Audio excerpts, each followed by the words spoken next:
अस्सलाम वालेकुम कनीज साहब, इंशाल्लाह अब आप सेशन स्टार्ट कर दें। मैं थोड़ा सा आपका इंट्रोडक्शन मैं पार्टिसिपेंट्स को बता देता हूँ जो अभी तक ज्वाइन कर चुके हैं। अराउंड 15 पार्टिसिपेंट्स ने ज्वाइन किया है। अब्बास काइंडली फर्दर जो है पार्टिसिपेंट्स को भी आप इंटीमेट कर दें कि स्टार्ट हो गया है तो ज्वाइन करें ताकि सब लोग और ज़्यादा से ज़्यादा फ़ायदा उठा सकें इससे। दूसरा ये कि ये रिकॉर्डेड प्रोग्राम है, इंशाल्लाह ये फर्दर जितने भी हमारे सोशल मीडिया प्लेटफॉर्म्स है वहाँ पे भी लाइव जा रहा है और रिकॉर्ड भी होगा, तो जो आगे भी फ़ायदा उठा सकते हैं इस वेबिनार से सब लोग। अच्छा, mister Kaneet Khalilullah is chairman of the audit committee at Character Education Foundation and director of corporate and management at a consulting firm. And mashallah has over 2 decades of diversified experience. He has also worked with Ferguson, member firm of PwC, and a leading FMCG company Unilever Pakistan, and also with the Ufone. He holds a chartered and management accountancy qualification from UK and Pakistan also. And Mr. Paneet has a solid understanding of macro level business challenges and is recognized for his excellent analytical, organizational, and leadership skills.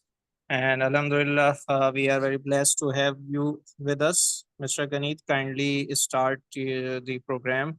Uh, Thank you. जी yes. अस्सलाम वालेकुम। मेरी आवाज़ साफ है जी? जी sir, आपकी आवाज़ clear आ रही है। जी सर। अच्छा, एक मिनट में ज़रा,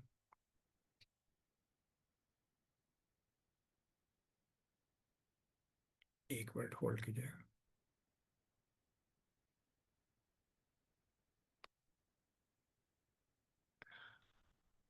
ये प्रेजेंटेशन भी सामने आ गई ना आप लोगों के?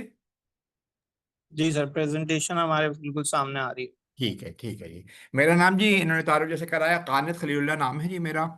और क्या कहते हैं, मेरी जो वैसे तो प्रोफेशनल एक्सपीरियंस तो एज अ चार्ट अकाउंटेंट या इकोनॉमिस्ट है, लेकिन मेरी ज़्यादा दिलचस्पी जो है इस्लामिक फाइनेंस के हवाले से है। और पिछले 5-6 साल से मैं ज़्यादा इस लेवल पे काम कर रहा हूँ टैक्सेशन सिस्टम के अंदर। मैं फर्गसन में टैक्स कंसल्टिंग भी करता रहा हूँ, तो टैक्स को जो है वो, और टैक्स और दोनों मनी सिस्टम के ऊपर काम हो रहा है। अच्छा, मैं आपको कहना शुरू में अपना बात इस तरह से करना चाह रहा था कि इस वक्त पाकिस्तान के अंदर ना मसाइल बहुत सारे हैं। और वो मसाइल जो है वो अगर आप कहीं से भी देखें, गवर्नेंस के भी इश्यूज़ हैं, एजुकेशन के का स्टैंडर्ड भी ठीक नहीं है, और भी मतलब हेल्थ के मसाइल हैं। लेकिन जो पाकिस्तान का इस वक्त जो सबसे बड़ा मसला है, जो उससे कहना चाहिए कि बेस है तमाम मसाइल की, वो ये है कि पाकिस्तान में इस वक्त वाइड स्प्रेडिंग पावर्टी है। और तकरीबन 8 से 10 करोड़ लोग पाकिस्तान के ऐसे हैं कि जो पॉवर्टी लाइन से नीचे ज़िंदगी गुजार रहे हैं। और उसका मतलब ये है कि इन लोगों के पास जो है वो प्रॉपरली 3 वक्त का खाना अवेलेबल नहीं है, इनके बच्चों को सेहत और एजुकेशन की सहूलियात मैसर नहीं हैं, साफ़ पानी अवेलेबल नहीं है। तो एक यानी मुख्तसर अल्फाज में गैर इंसानी ज़िंदगी गुजार रहे हैं। और इस बात का भी कोई इम्कान नहीं लगता, क्योंकि दूसरी दुनिया के ममालिक जैसे यानी यूरोप अमेरिका के अंदर गुर्बत वहाँ भी ख़ास है। अमेरिका में तकरीबन 4-5 करोड़ लोग जो हैं वो फूड स्टैम्प पे गुजारा करते होंगे। लेकिन ये कि उनके पास ये मौका ये होता है कि क्योंकि एजुकेशन वगैरह फ्री है उनके पास अवेलेबल, तो अपवर्ड सोशल मोबिलिटी का कोई चांस होता है कि अगली नस्ल जो है वो बेहतर कर जाएगी। लेकिन पाकिस्तान के अंदर ये लोग जो 8-10 करोड़ लोग हैं, ये बेचारे, इनके बच्चों के पास कोई इस तरह ज़ाहिर है, आपके पास अगर सेहत नहीं है, एजुकेशन नहीं है, स्टंटेड ग्रोथ है, तो इस बात का भी कोई चांस नहीं, एक पावर्टी ट्रैप के अंदर है। और ये मसला ज़ाहिर है हमारे लिहाज से, अगर हम किसी भी लिहाज से देखें, इकोनॉमिक पॉइंट ऑफ व्यू से देखें, तो अगर 30-40% लोग जो है वो चीज़ें ख़रीद ही नहीं पा रहे, तो हमारी gross domestic product highly deficient है। क्योंकि जब चीज़ें ख़रीदेंगे तो फर्म इन्वेस्टमेंट करेंगी, एम्प्लॉयमेंट होगी, आगे चीज़ें बढ़ेंगी। और हमने कोरोना के ज़माने में देखा कि सारे दुनिया के ममालिक ने अपने जो है वो वल्नरेबल जो क्लास थी उनको पैसे ट्रांसफ़र किए, कि उन्हें पता था कि जी अगर हम इन्हें पैसे नहीं देंगे तो इनका तो बहुत ही बुरा हाल होना है, लेकिन हमारी इकॉनमी भी नहीं चलनी। तो इकोनॉमिक पॉइंट ऑफ व्यू से हमारे लिए बहुत ही अहम मसला है। और अगर हम सोशल पॉइंट ऑफ व्यू से देखें तो सोसाइटी जो है वो ज़ाहिर है ख़ानदानों का मजमूआ होता है। तो एक ख़ानदान जिसमें 3 भाई रहते हों, दो भाई और उनके बच्चे अच्छी ज़िंदगी गुजार रहे हों और या मुनासिब ज़िंदगी गुजार रहे हों, और तीसरे भाई के बच्चे जो है वो हर चीज़ को तरस रहे हों, तो ऐसे फैमिली को आप इनस्टेबल फैमिली कहते हैं। और इस लिहाज से हमारा माशरा ये है कि हर तीसरे आदमी जो है सतह गुरबत से नीचे ज़िंदगी गुजार रहा है। और दीनी हवाले से भी हम बहुत छोटी चीज़ों पर डिस्कशन करते हैं खाम, लेकिन हमारा ख्याल है यानी सबसे अहम चीज़ है हमसे इन्हीं लोगों का सवाल होगा। कुरान में है ना कि वमा अदरा का मल अक़बा, कि ऊंचाई की नेकी क्या है। उसके बाद अल्लाह ताला ने कहा कि जी गरीब को खाना खिलाना, मिस्कीन, पूरा वो। तो इस लिहाज से बड़ी क्लियर है कि आप तीनों जावियों से देखें, इकोनॉमिक पॉइंट ऑफ व्यू से, सोशल पॉइंट ऑफ व्यू से, और अगर आप मोरालिटी पॉइंट ऑफ व्यू, तो ये अहम तरीन मसला है। जब तक कि पाकिस्तान, ये लोगों को हम इनकी कैपेसिटी पे, इनको बेसिक ज़रूरियात इनकी पूरी नहीं होंगे, पाकिस्तान सस्टेनेबल तरक्की नहीं कर सकता। अच्छा, दूसरी बात मैं ये कहना चाह रहा था कि ये जो मसाइल हैं पाकिस्तान के, ये नहीं है कि हमारे पास वसाइल कम हैं। ये वसाइल जो है, ये मसाइल जो हैं, इसकी बेसिक वजह हमारा फाइनेंशियल सिस्टम है। ज़ाहिर गवर्नेंस सिस्टम भी है, लेकिन गवर्नेंस सिस्टम इस वक्त हमारा मौजू नहीं है। फाइनेंशियल सिस्टम हमारा इस वक्त जो है वो मौजू है। और ये बेसिक वजह है। फाइनेंशियल सिस्टम जो है ना, वो बेसिकली दो सिस्टम्स पे खड़ा होता है, एक टैक्सेशन का सिस्टम और एक जो है वो मनी सिस्टम। दो बेसिक सिस्टम होते हैं जो फाइनेंशियल एम्पायर को, फाइनेंशियल जो इमारत होती है उसकी दो बुनियादें होती हैं। अगर हम आज, हमारा टैक्सेशन का भी मौजू नहीं है, लेकिन हम इस पे बात ये कर लेते हैं। ये आप पाकिस्तान का बजट देखें अभी जो रिसेंटली प्रेजेंट हुआ है, पाकिस्तान के अंदर जो है वो हम मेजॉरिटी अपना पैसा जो है वो इनडायरेक्ट टैक्सेशन के थ्रू ले रहे होते हैं। इनडायरेक्ट टैक्स आपको पता है, सेल्स टैक्स। यानी एक गरीब जिसके पास कोई इनकम नहीं है, उस ऐसे ऐसा बोल के जहाँ 500 बच्चे हैजा से मर जाते हों, वहाँ हम साबुन पे सोप्स के ऊपर 18% टैक्स ले रहे हैं उनसे। और हमारा डायरेक्ट टैक्सेशन भी जो है वो आपको मालूम होगा कि वो भी इनडायरेक्ट की तरह है। जैसे मोबाइल फ़ोन पे आपने ले लिया, आप एक गरीब से भी ले रहे हैं, अमीर से भी ले रहे हैं। तो एक बहुत ही एक्सप्लॉयटेटिव टैक्स है जो हम लोगों से ले रहे हैं। और फिर जब ये पैसे पूरे नहीं हो पाते गवर्नमेंट के पास, तो फिर आप ये नीचे देखिए, एक और मैंने रेड किया हुआ है, लोन लेती है गवर्नमेंट बैंकों से। और जब बैंकों से लोन ले या मनी प्रिंट करे, दोनों सूरतों में हम आगे बात करेंगे कि उस दोनों सूरतों में इन्फ्लेशन, महंगाई होती है। महंगाई के कुछ यानी जो अमीर लोग हैं जिनके पास एसेट्स हैं, रियल एस्टेट है, फाइनेंशियल एसेट है, उनको तो कुछ फ़ायदा हो जाता होगा महंगाई का। लेकिन वो लोग जो फिक्स इनकम पे रहते हैं वो फिर मारे जाते हैं बुरी तरीके से। तो पहले हमने इनडायरेक्ट टैक्स, एग्रेसिव टैक्स के थ्रू मारा लोगों को, उसके बाद इन्फ्लेशन जो अगेन टैक्सेशन ही है। अगर ये आप समझें कि जो गवर्नमेंट का टैक्स वो नहीं होता कि जो वो कलेक्ट करती है, गवर्नमेंट का टैक्स वो होता है कि जो वो खर्च करती है। इसलिए कि जो इसमें गैप होता है वो या तो मनी प्रिंट करती है या बैंकों से लोन लेती है, दोनों सूरतों में महंगाई होती है। तो इसीलिए इन्फ्लेशन को कहा जाता है कि टैक्स है विदाउट रिप्रेजेंटेशन है। और इसके बाद जब हम अपने एक्सपेंडिचर साइड पे जाके देखें, तो तकरीबन हमारा जो डेट सर्विसिंग है, जिसे आप सूद की रकम कहेंगे, वो 50% तक तकरीबन हो जाती है। ये किसी भी डिफेंस, फेडरल गवर्नमेंट का एक्सपेंडिचर, इन सब से ये अमाउंट ज़्यादा होती है। आप इसका वो ये करें कि 1% जो इंटरेस्ट रेट होता है, उसका तकरीबन गवर्नमेंट ऑफ पाकिस्तान पे 300 से 400 बिलियन का इम्पैक्ट होता है। और 400 बिलियन का मतलब ये है कि आप कराची की ग्रीन बस, लाहौर की मेट्रो, इस्लामाबाद की मेट्रो, सबको मिला लें तो शायद 1% खर्चा नहीं होता। और गवर्नमेंट ऑफ पाकिस्तान, और पिछले सालों में हमारा जो रेट ऑफ इंटरेस्ट है वो 20% तक के गया है। फिलहाल तो अब स्टेट बैंक ने थोड़ा सा कम कर दिया है। तो हम जो पैसे दे रहे हैं, जो खर्चा कर रहे हैं, ले रहे हैं गरीबों से। और जब हम खर्चा करने जाते हैं तो लोग ये समझते हैं कि शायद आईएमएफ पैसे लेके जा रहा है, लेकिन इस जो डेट सर्विसिंग है, इसमें से 90% जो रकम है वो जा रही है डोमेस्टिक डेट के ऊपर।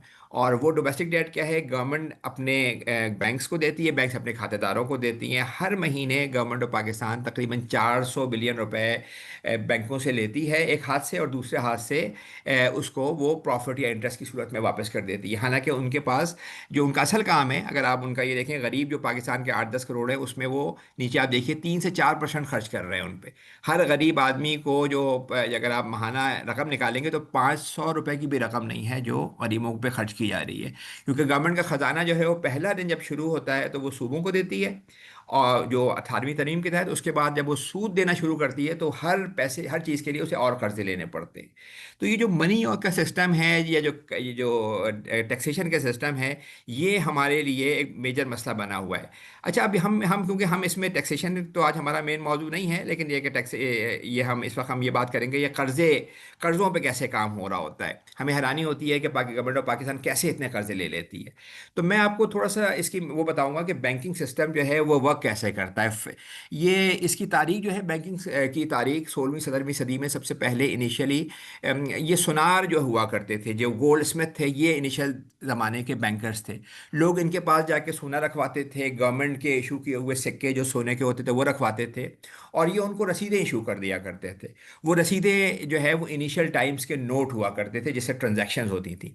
उस ज़माने में सुनारों ने सोचा कि भाई ये तो बड़ा अच्छा है कि हमारे पास सिक्के जमा होते हैं, लोग लेने तो आते नहीं, हम रसीदें इशू करते हैं। तो ये क्यों ना हम 100 सिक्कों के बदले में 200 रसीदें इशू करते हैं या उससे ज़्यादा रसीदें इशू करते हैं ताकि उससे पैसे कमाएं। तो उस ज़माने में तो बड़ी फ्रॉडुलेंट एक्टिविटी समझी गई कि आपके पास है नहीं और आप रसीदें ज़्यादा इशू कर रहे हैं कमाने के लिए। और उसके नतीजे में ये भी हुआ कि बहुत सारे जो इनिशियल टाइम के बैंकर्स थे वो रन हुए, क्योंकि उनके पास जब लोगों को पता चला कि इनके पास सिक्के नहीं हैं और रसीद ज़्यादा इशू की, ये लोग लेने पहुंचे तो उनके पास पैसे नहीं थे। और दूसरा, उससे महंगाई भी हुई क्योंकि ज़ाहिर है प्रोडक्शन नहीं बढ़ रही थी और मनी की सप्लाई बढ़ रही थी उन नोटों उन रसीदों की सूरत में, तो महंगाई भी हुई। तो सबसे पहले 1840 के अंदर सेंट्रल बैंक ऑफ इंग्लैंड ने जो है वो ये तय किया कि कोई प्राइवेट बैंक नोट इशू नहीं करेगा, और नोट जो इशू करने या करेंसी इशूएंस, ये सॉवरन जो है वो रिस्पॉन्सिबिलिटी है, सॉवरन राइट है। तो सारे बैंकों को मना कर दिया। बैंक जो है उस टाइम के ऊपर जो है वो क्या कहना चाहिए कि इंग्लैंड जो है वो डोमिनेंट पावर था, उसको फॉरेन अमेरिका ने, बाकी यूरोपियन कंट्रीज ने फॉलो किया, और ये प्राइवेट क्रिएशन ऑफ मनी जो है वो ख़त्म हो गई। लेकिन गुज़श्ता 200 सालों के अंदर क्या हुआ कि जो जो पेपर करेंसी है जिससे ट्रांजेक्शन 90% ज़्यादा होती थी वो ग्रेजुअली कम होती गई। और अब दुनिया में हाल ये है कि वो पेपर करेंसी से नहीं होता, वो इस बैंक के जो में आपके जो डिपॉजिट रखे होते हैं उससे जो है वो ट्रांजेक्शन हो रही होती हैं। उसकी वेलोसिटी भी ज़्यादा होती है, और उसकी, क्योंकि आप फ़ौरन पेमेंट कर सकते हैं उसके थ्रू, और उसकी रीच भी ज़्यादा होती है। मैं इस्लामाबाद में बैठ के कराची लाहौर की पेमेंट कर सकता हूँ, जबकि मैं कैश से नहीं कर सकता। तो आपको ये पता होना चाहिए कि ये जो बैंकों में जो पैसा होता है ये नंबर्स हैं। ये इनके पतले, यानी बैंकों में जो मनी होती है, जैसे पाकिस्तान में इस वक्त अगर 35 ट्रिलियन के डिपॉजिट्स हैं तो एक्चुअल सॉवरेन मनी उनके पास 2 ट्रिलियन की रखी होगी, 5 से 10%, 5% तक तकरीबन। और बकिया मनी वो उस वक्त क्रिएट करते हैं जब वो किसी को लोन दे रहे होते हैं। तो इस वक्त दुनिया में ये मैंने आपको, आप राइट हैंड पे देखिएगा कि एक मैंने बलून बनाया हुआ है, ये बेस मनी जिसे आप सॉवरेन मनी कहेंगे वो 5% दुनिया में रह गई है, और 95% बैंक की क्रिएटेड मनी है, जिसे आप कहते हैं money created out of thin hair.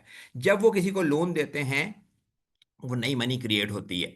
और ये मैं साइड पे आप देखिएगा कि मैंने एक एग्जांपल लिखी हुई है कि अगर मैं जाऊं और मैं बैंक में जाके 1,000 रुपये जो है वो रखवाऊं, तो बैंक क्या करता है कि 5% अपने पास रखता है, 950 रुपीज़ किसी को लोन दे देगा वो।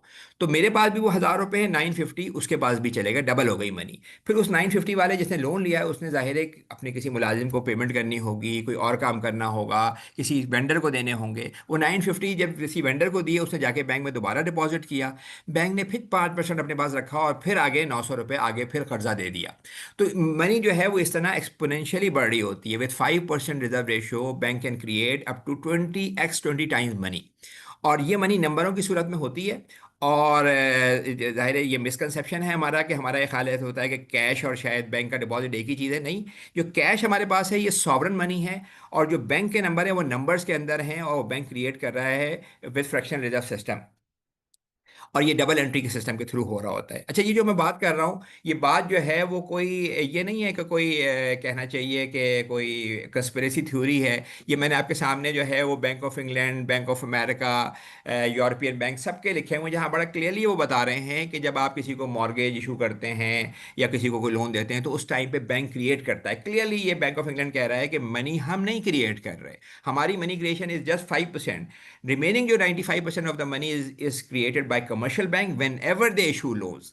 तो ये जो मनी जब क्रिएट हो रही होती है, और तो ये बात कहना कि ये मल्टीप्लायर इम्पैक्ट आप में से जो इकोनॉमिक्स है उन्होंने भी देखा होगा, लेकिन ये कि ये बड़े क्लियरली अब इस वक्त बैंकों की कि आप साइट पे जाके देखें तो क्लियरली ये बात है, इसमें कोई एम्बिग्यूटी नहीं है कि 95% of the money is being created by the banks when ever they issue loans.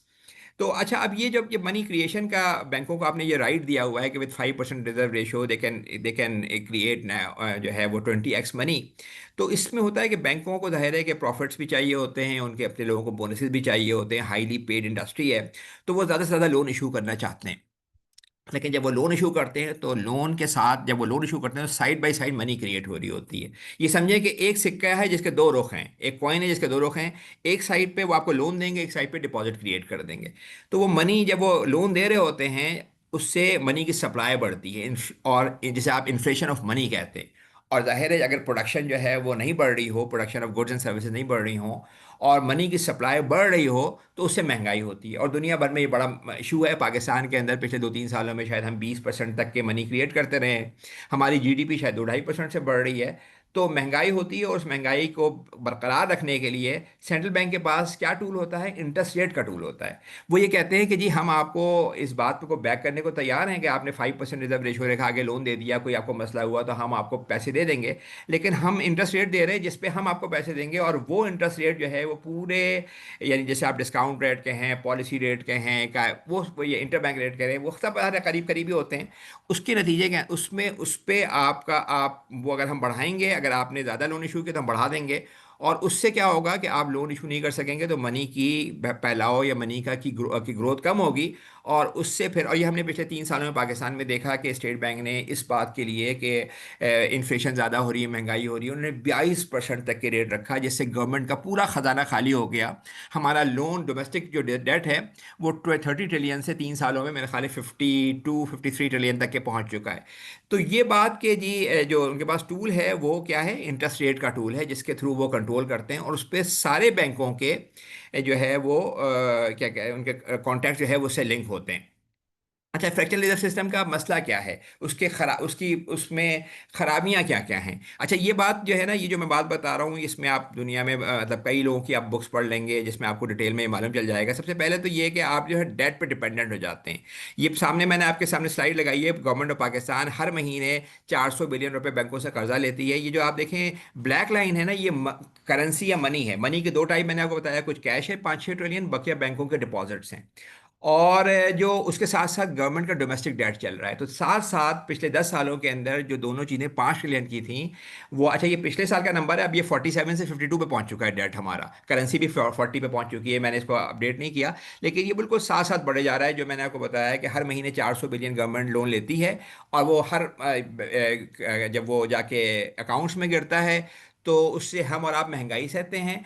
और जो डेट है वो हमारी आने वाली औलादों को पे करना पड़ेगा। तो ये जो फ्रैक्शनल रिजर्व सिस्टम है ये मुस्तकिल जो है वो डेट को बढ़ाता है। और पिछले यानी ये मैंने आपके सामने एक आईएमएफ का एक वो रखा है, एक पेपर का एक ग्राफ, जिसमें वो बता रहे हैं कि 1950 में जो डेट था, तीन किस्म के डेट हैं। एक हाउस होल्ड डेट है जो लोगों ने लिया होता है, एक बिजनेस डेट है, और एक गवर्नमेंट डेट है, पब्लिक डेट जिसे आप कहते हैं। अगर आप ये तीनों को मिला लें तो 1950 के अंदर ये डेट तकरीबन 100% ऑफ द जीडीपी था। और ये जो क्या कहते हैं household debt, which is the जो सबसे ज़्यादा डेंजरस होता है, जो ख़ासतौर पे इंग्लैंड अमेरिका में ज़्यादा है, हर गाड़ी, हर मकान, हर स्टूडेंट लोन के साथ ये लोन लगा हुआ है, ये ज़ीरो था तकरीबन, और अब ये जीडीपी का 33% हो गया है। और अगर टोटल डेट को देखा जाए तो अब ये तकरीबन जो है वो 350% पे हो चुका है, क्योंकि ये पेपर शायद पुराना है, लेकिन ये 350, तो मुस्तकिल डेट बढ़े जा रहा है। जब अच्छे हालात होते हैं तो बैंक से लोन इशू करते हैं, ताकि उनको लग रहा होता है कि इकोनॉमी बेहतर होगी, उससे उससे डेट बढ़ता है, मनी बढ़ती है। और जब ख़राब हालात होते हैं तो फिर उसके नतीजे में जब एसेट्स की प्राइसेस, यानी बिजनेस का इकोनॉमी कॉन्ट्रैक्ट होती है, और उसके बाद जो है वो बिजनेसेस जो है उनकी इनकम ख़राब होती है, तो फिर वो अपनी एसेट सेल करने की कोशिश करते हैं, जिससे एसेट्स की प्राइसेस गिरती हैं, और फिर आपकी रियल टाइम में डेट बढ़ जाता है, जिसे डेट डिफ्लेशन थ्योरी कहते हैं। इरविंग फिशर ने जो उसको कहा। तो दोनों सूरतों में इकोनॉमी एक्सपेंड हो रही हो या वो हो रही हो, कॉन्ट्रैक्ट हो रही है, दोनों सूरतों में आपका डेट बढ़ रहा होता है। पिछले 50 सालों के अंदर पाकिस्तान का डेट जो है वो तकरीबन यानी आप ये जो वो है क्या जो मनी ग्रोथ है पाकिस्तान के अंदर, वो कोई 1,000 गुना बढ़ चुकी है। 1,000 गुना का मतलब ये इन्फ्लेशन, मतलब आपकी तरफ से डेट बढ़ रहा है और एक साइड पे आप इन्फ्लेशन सह रहे हैं, क्योंकि मनी ग्रोथ साथ साथ क्रिएट हो रही है। और इस 50 सालों के अंदर जो आपकी रियल जीडीपी की प्रोडक्शन है, यानी गुड्स एंड सर्विसेज बढ़े हैं, वो सिर्फ 9 गुना बढ़े हैं। इसका मतलब है कि 100 गुना महंगाई हो गई है। एक रोटी जो आज 25 रुपए की मिलती थी, वो आज से शायद 50 साल पहले 1975 में वो 25 पैसे की मिलती हो। तो मुस्तकिल आप जो है, और ये मैंने आपको बताया कि इन्फ्लेशन गरीबों को बुरी तरीके से मार रहा है। तो एक तरफ डेट बढ़ रहा है और एक तरफ मनी की सप्लाई बढ़ रही है, और इसके नतीजे में क्या हो रहा है कि इकोनॉमी मुस्तकिल एक रोलो कॉस्टर की पोजीशन में। ये जो आपको पता है ना कि जो ये जो बूम एंड बस्ट साइकिल्स हैं, इसकी जो मेन वजह है ऑस्ट्रेलियन स्कूल ऑफ थ्योरी, उसमें उन्होंने ये बताया कि बैंक जो मनी क्रिएट करते हैं, जब अच्छा टाइम होता है तो वो मनी क्रिएट कर रहे होते हैं, और जैसे ही उनको खराब लगता है तो मनी को कॉन्ट्रैक्ट करते हैं। हमने तो पाकिस्तान में वैसे भी ये उस तरह की मनी कॉन्ट्रैक्शन नहीं देखी, लेकिन 1930 के अंदर जब ग्रेट डिप्रेशन आया था, तो एक साल के अंदर उनकी 35% मनी कॉन्ट्रैक्ट हो गई थी। तो उसके नतीजे मुस्तकिल इकोनॉमी जो है ना, वो हर वक्त एक प्रॉब्लमेटिक स्टेट पे होती है। यानी आप एक ऐसी जिस्म की मिसाल लें जिसमें खून डाला जा रहा है, ब्लड डाला जा रहा है और ब्लड निकाला जा रहा है, तो आपको अंदाज़ा होगा कि कभी भी ऐसा जिस्म जो है वो स्टेबल नहीं हो सकता। तो इकोनॉमी जो है वो बेसिकली मिसाल है, यानी एक जिस्म की मिसाल है जिसमें जो ब्लड जो है उसका वो मनी है। तो मुस्तकिल इकोनॉमी के अंदर ये प्रॉब्लम्स चल रहे होते हैं, और ये हमने पाकिस्तान में तो हमने देखा कि जब इन्होंने इंटरेस्ट रेट बढ़ाए तो लार्ज स्केल मैन्युफैक्चरिंग भी गिर गई आपकी, और आपके साथ और भी मसाइल हुए। और फिर इस सिस्टम में एक इनहेरेंट मसला क्या है कि इसमें ये है कि उनके 5% रिजर्व रेशो है। 5%, तो कभी भी लोग ज़्यादा पहुंच जाएंगे तो बैंक रन हो जाएंगे। में से लोग ये कहते हैं कि ये आखिर इस्लामिक बैंक जो हैं, ये मुदारबा मुशारका प्रोडक्टिव इन्वेस्टमेंट क्यों नहीं कर पाते। तो ज़्यादा ये क्यों इस तरह की चीज़ कर रहे होते हैं, डेट बेस्ड चीज़ें ज़्यादा क्यों होती हैं। उसकी वजह ये होती है कि इनके पास जो पैसा है वो शॉर्ट टर्म में पैसा है, जब चाहे आप निकलवा लें। और इनको जो पैसा दिया गया है वो रिस्क फ्री बेसिस पे दिया गया है। तो जब आप रिस्क फ्री बेसिस के ऊपर आपके पास पैसा हो और शॉर्ट टर्म हो, तो आपके लिए बड़ा मुश्किल होता है कि आप लॉन्ग टर्म पैसा लोगों को दें। और बैंक क्या करते हैं, ज़्यादा लॉन्ग टर्म पे देते हैं जब बिजनेस को दे रहे होते हैं। और कहाँ दे रहे होते हैं कि वो रिस्की बिजनेस में भी लगता है, तो फिर वो कोशिश ये करते हैं कि वो ज़्यादातर पैसा जो है वो गवर्नमेंट सिक्योरिटीज़ के अंदर लगाएं, जो सेव हों, जब चाहे ट्रेडेबल हों। तो प्रोडक्टिव इन्वेस्टमेंट बैंकों के जो दो काम है ना, एक स्टोरेज करते हैं वो मनी की ट्रांजैक्शंस के लिए, और एक वो आगे इन्वेस्टमेंट करते हैं आगे। तो दोनों में एक फ्रिक्शन है। फ्रिक्शन ये है कि एक जगह आपको कहा जा रहा है कि रिस्क फ्री है, इमीडिएट मनी है, और एक जगह आपको कहा जा रहा है कि आप इन्वेस्टमेंट लॉन्ग टर्म पे करें और आप रिस्की बिजनेस में करें, क्योंकि प्रोडक्टिव काम जो है वो उसमें रिस्क शामिल होता है। ये नहीं हो सकता कि आप कोई प्रोडक्टिव काम करने जाएं और आप कहें कि रिस्क नहीं है। तो ये एक इशू है। अच्छा, फाइनेंशियलाइजेशन ऑफ इकोनॉमी है। मेरे ख्याल है हमारे पास टाइम कम है, तो मैं तेजी से आगे चलता हूँ। ये बैंक ऑफ इंग्लैंड के गवर्नर ने कहा कि हम वर्स्ट फॉर्म ऑफ बैंकिंग है ये दुनिया के अंदर जो है। और हमने 2008 में ये देखा। तो अगर हमें अपनी आगे वाली नस्ल को बेहतर करना है तो हमें ये बैंकिंग का निज़ाम बहरहाल हमें चेंज करना ही होगा। अच्छा, अब हम क्या आपको इस बैंकिंग के निज़ाम के बदले में क्या की जगह क्या फुल रिजर्व बैंकिंग सिस्टम क्या है। ये बेसिकली मेन स्ट्रीम सोल्यूशन है। इसको तकरीबन 1930 में 1940 में कोई कोई 300 इकोनॉमिस्टों ने लिखा जब ग्रेट डिप्रेशन आया अमेरिका के अंदर कि इसको इम्प्लीमेंट किया जाए। 2008 के अंदर जब रिसेशन ये जो है ग्रेट वो हुआ, उसमें उसके बाद बहुत लोगों ने इस पर लिखा। तो ये जो फुल रिजर्व बैंकिंग का सिस्टम है, ये बेसिकली मेन स्ट्रीम सोल्यूशन है। इसमें अगर आप इस वक्त जाके डालें कि दुनिया के 5 बड़े इकोनॉमिस्टों को डालें 20वीं सदी में, तो उसमें मिल्टन फ्रीडमैन का नाम आएगा जो बहुत स्ट्रॉन्ग सपोर्टर है इसका, मॉनेटरी इकोनॉमिस्ट है। इरविंग फिशर जो है वो मतलब बड़ा क्लियर थॉट वाला इकोनॉमिस्ट है, वो सपोर्टर है। तो इकोनॉमिक में ऑस्ट्रेलियन स्कूल में खासे लोग इसके सपोर्ट में हैं। तो ये जो वो है सिस्टम है, ये 3 बेसिक चीज़ों पे काम करता है। पहली बात तो ये कहता है कि ये पावर जो क्रिएट करने की आपने बैंकों को देनी दी हुई है थ्रू रिजर्व सिस्टम, ये पावर उनसे ले ली जाएगी। उनको ये नहीं होगा कि वो बैंक यानी 100 रुपये मैंने लगाए तो 100 रुपये मेरे पास भी हैं, 5 रुपये अपने पास रख के और 95 किसी को लोन दे दिया, डबल कर दी मनी। और इस तरह उसने कहीं और पैसे रखवाए तो आगे, और इस तरह से आपने 100 रुपये के ऊपर 5% रिजर्व रेशो से 2,000 मनी तक पहुंचा दिए। पाकिस्तान में खैर मैंने आपको बताया 10 का रेशो है, 20 का नहीं है। 5% रिजर्व रेशो है और तकरीबन 35 ट्रिलियन की डिपॉजिट्स हैं, लेकिन उनके बाद 2 ट्रिलियन की सॉवरेन मनी पड़ी हुई है। तो सबसे पहले इसमें पावर टू क्रिएट मनी जो है ना वो बैंकों से ले ली जाएगी। अभी क्या हो रहा है कि कि नोट सेंट्रल बैंक क्रिएट कर रहा है, डिपॉजिट की सूरत में जो मनी है जिसे आप बैंक मनी कहेंगे वो बैंक क्रिएट कर रहे हैं at the time of issuance of loan. दूसरा इसमें रूल ये है कि जी विदाउट ये मनी जो क्रिएट होगी वो विदाउट डेट होगी। इस वक्त 95% of the money is being created along with debt. Whenever bank issue loans, वो अब साथ साथ वो मनी भी क्रिएट कर रहे होते हैं। तो ये मनी जो भी क्रिएट होगी वो डेट के बगैर होगी। और ये कितनी होगी? ये उतनी होगी कि जितनी आपकी जीडीपी ग्रोथ है। यानी अगर मुल्क के अंदर 4% की आपकी long term domestic product grow कर रही है तो सिर्फ आप उतनी मनी क्रिएट करेंगे, क्योंकि क्योंकि करेंसी का काम जो है उन्हीं जो गुड एंड सर्विसेज की ट्रांजैक्शंस के लिए है। तो अगर 4-5% का जो है वो आपका ग्रोथ है तो आप उतनी मनी करें। और कौन क्रिएट करेगा? ये सेटल बैंक। जैसे सेटल बैंक, अगर आपको पता है ना कि नोट जब वो क्रिएट करता है तो अगर 5,000 का रुपए का नोट होता है तो 2 रुपए उस पर कॉस्ट आती है, बकिया प्रॉफिट जिसे साइनोरेज प्रॉफिट कहते हैं। मगर मैंने आपको बताया कि जो हार्ड करेंसी है उसकी रेशो बहुत कम है बनस्बत सॉफ्ट करेंसी का। तो जिस तरह से हार्ड करेंसी है उसी तरीके से सॉफ्ट डिजिटल करेंसी भी सारी सेंट्रल बैंक क्रिएट कर रहा होगा। किसी प्राइवेट बैंक को ये पावर नहीं होगा कि वो out of thin air magic money create करे।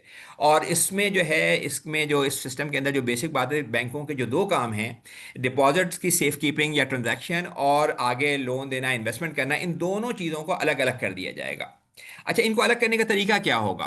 ये मैंने आपके सामने एक अच्छी सी पिक्चर रखी है। आप ये ज़रा देखिए कि राइट हैंड पे करंट बैंकिंग का सिस्टम है।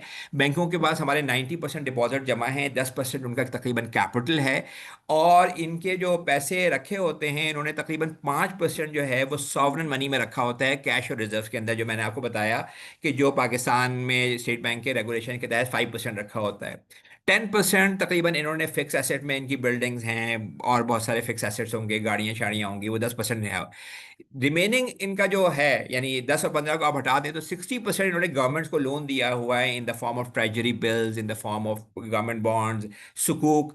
और यानी आप ये देखें, ये अजीब ही ढकोसला है कि गवर्नमेंट ने उनको रिलैक्सेशन दी कि तुम 5% रखो, आगे आगे लोन दे दो।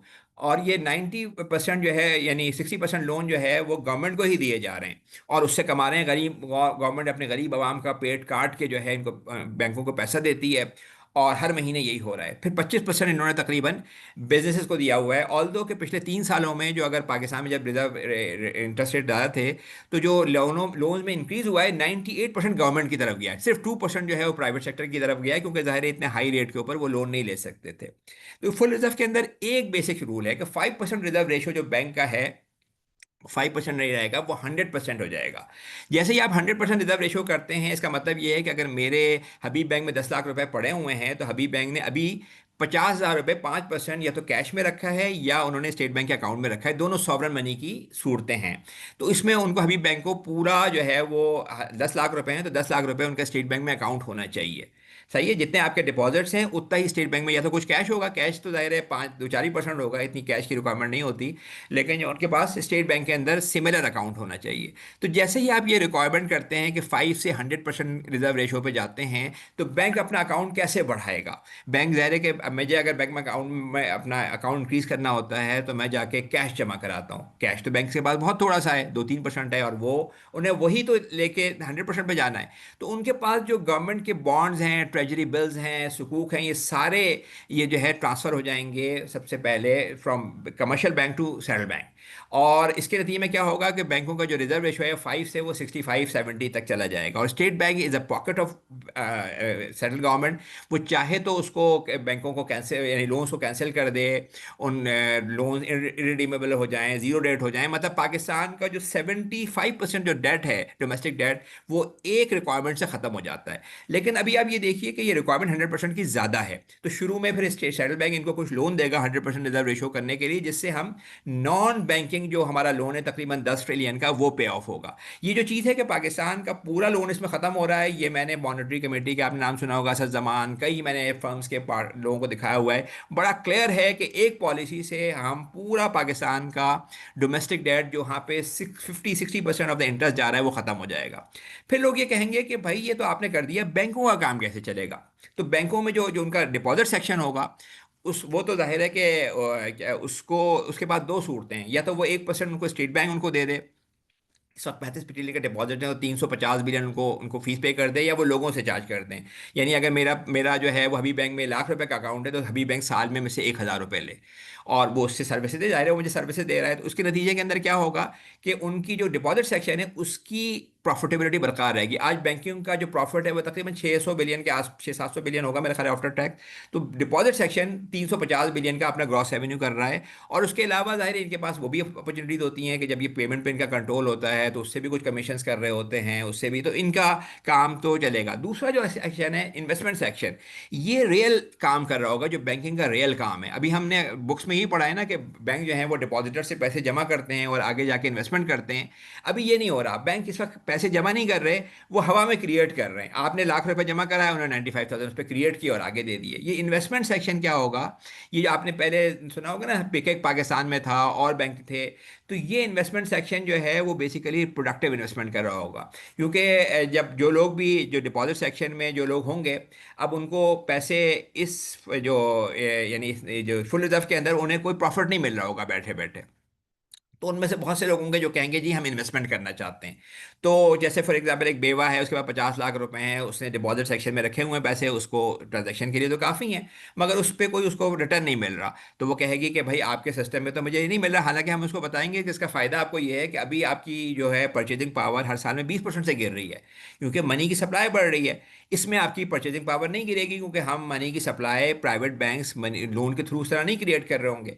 लेकिन वो कहेगी कि मेरा तो घर का खर्चा इससे चलता है, तो उस सूरत में जाहिर है उसका काम इसमें चलना है। तो वो ये कर सकती है कि अपने ₹50 लाख में से निकाले ₹45 लाख और उसको इन्वेस्टमेंट बैंक में जाके दे दे, उसके अकाउंट से माइनस हो जाएंगे और वो इन्वेस्टमेंट बैंक के अकाउंट में जाएंगे और वहां से किसी कंपनी के पास जाएंगे। यानी सिमिलरली जैसे एक 5,000 का नोट अगर मैं किसी को दे दूं तो मेरे पास से निकल जाता है, बैंक में ऐसा नहीं होता सॉफ्ट मनी के अंदर, क्योंकि बैंक में जो मैं डिपॉजिट रखता हूँ वो मेरे पास भी है, 10 और लोगों के पास भी है।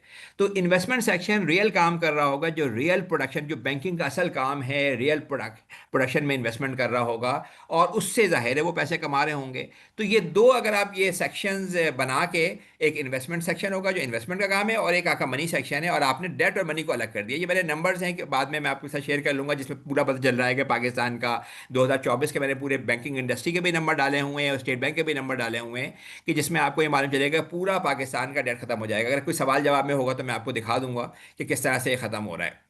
अच्छा, इस सिस्टम के फायदे क्या हैं? सबसे पहले जो है मनी और डेट की सेपरेशन हो जाएगी। अभी मनी और डेट जो है मैंने आपको बताया है कि बिल्कुल इंटीग्रल पार्ट है एक दूसरे का। When ever bank issue loans, वो मनी भी क्रिएट करते हैं, वो डेट भी क्रिएट करते हैं।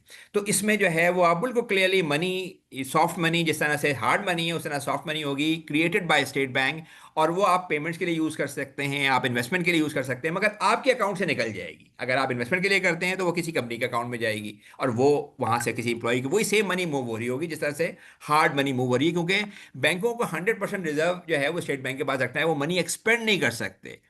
दूसरी बात यह कि इसमें कोई इंटरेस्ट रेट पॉलिसी की ज़रूरत नहीं होगी, कोई हैवी बैंकिंग रेगुलेशन की ज़रूरत खत्म हो जाती है। क्योंकि बैंक इंटरेस्ट रेट क्यों इशू करते हैं, मैंने आपको बताया इंटरेस्ट रेट इशू करते हैं कि प्राइवेट बैंक मनी क्रिएट कर रहे होते हैं, और जब वो एक्सेसिव क्रिएट करते हैं जिससे इन्फ्लेशन होती है, तो सेंट्रल बैंक इंटरेस्ट रेट के थ्रू उसको कंट्रोल करता है, जिसे आप मॉनेटरी कंट्रोल कहते हैं।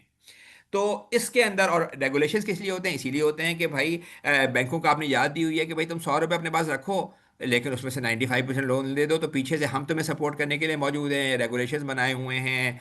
ये दोनों चीज़ों की कोई ज़रूरत नहीं रहेगी। बैंक्स फिर इन्वेस्टमेंट क्या करेंगे? बैंक्स और कंपनीज आपस में, क्योंकि उनके पास लॉन्ग टर्म मनी पड़ी होगी, उन लोगों की पड़ी होगी, इन्वेस्टर्स होंगे, तो वो जो है क्या क्या वो बैंक आपस में तय करेंगे अरेंजमेंट्स कि किस तरह से प्रॉफिट लॉस को शेयर करना है। इस एक पॉलिसी के थ्रू टोटल जो डोमेस्टिक डेट है 52 ट्रिलियन, 50 ट्रिलियन से ऊपर का, वो खत्म हो जाता है। इसके नतीजे में 6,000 बिलियन का इंटरेस्ट कॉस्ट जो है इस वक्त, अगर हम net of state bank profit देखें तो 6,000 बिलियन की इंटरेस्ट कॉस्ट है, वो एक पॉलिसी से खत्म हो जाती है। उसके बाद इसमें क्या फ़ायदा है कि फ्यूचर मनी क्रिएशन जो अभी प्राइवेट बैंक कर रहे हैं, इसमें सेंट्रल बैंक करेगी, और कितना करेगी? Up to GDP level. हमारा जो जीडीपी ग्रोथ लेवल है लॉन्ग टर्म वो 4 से 5% है, तो अगर हम 35-40 ट्रिलियन पे 4% लगाएं, ₹2,000 बिलियन की मनी क्रिएट हो सकेगी।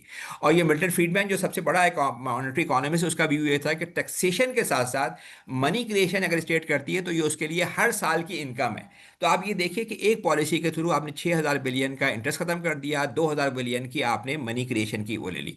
और फिर इसमें एक बात यह है कि मनी 100% प्रोटेक्टेड है, क्योंकि जितने पैसे मेरे बैंक में रखे हैं, बैंक के स्टेट बैंक में अकाउंट है, बैंक अगर इन्वेस्टमेंट में कोई नुकसान भी पहुंचता है तो मनी सेफ है बिल्कुल। और दूसरी बात यह कि इसकी वैल्यू सेव है। अभी क्या हो रहा है कि 3 सालों में हमने देखा कि इन्फ्लेशन की सूरत में 100 रुपए की चीज़ 50 200 रुपए की हो गई। इसमें स्टेबल मनी है, क्योंकि आप मनी क्रिएट ही कर रहे हैं विद जीडीपी ग्रोथ लेवल, तो आपकी वैल्यू भी महफूज है और आपकी क्वांटिटी भी महफूज है। इसमें मैंने आपको बताया कि डिमांड डिपॉजिट जो आपके पैसा मनी में रखा है उस पर कोई प्रॉफिट नहीं है, क्योंकि बैंकों के रिजर्व अकाउंट जो स्टेट बैंक में उस पर भी कोई प्रॉफिट नहीं है। अगर आपको कमाना है आगे तो आपको उसके लिए इन्वेस्ट करना होगा, अपने पास से पैसे निकाल के इन्वेस्ट करना होगा। रिस्क जिस तरह मनी के अकाउंट आपके 100% सेव होंगे, लेकिन जब आप इन्वेस्टमेंट करेंगे तो फिर आपको रिस्क लेना होगा, लो या हाई वो डिपेंड करता है कि आप क्या करना चाहते हैं, मगर आपको रिस्क लेना होगा। और आपको अपनी मनी को, जो आपका अकाउंट है उससे पैसे निकलेंगे, पार्ट करना होगा, आप देने होंगे किसी को। ये नहीं होगा कि आप बैठे बैठे कमा रहे हो। और इन्वेस्टमेंट सेक्शन जो है वो मैंने आपको बताया कि रियल जो ट्रू इंटरमीडिएट जो इकोनॉमिक्सों की बुक्स में जो बात की गई है बैंकिंग का कहाँ काम क्या है, वो एक्चुअल वो काम कर रही होगी। अच्छा, इसमें इसकी बात मैंने ये जो मैं दो तीन यार है कि मैं तो एक बात कर रहा हूँ, शायद आपको लग रहा हो कि ये बहुत ही कोई कोई पॉन्जी स्कीम तो नहीं बता रहे। ये दुनिया का समझिए 20वीं सदी 21वीं सदी का सबसे बड़ा मॉनेटरी इकोनॉमी समझा जाता है मिल्टन फ्रीडमैन।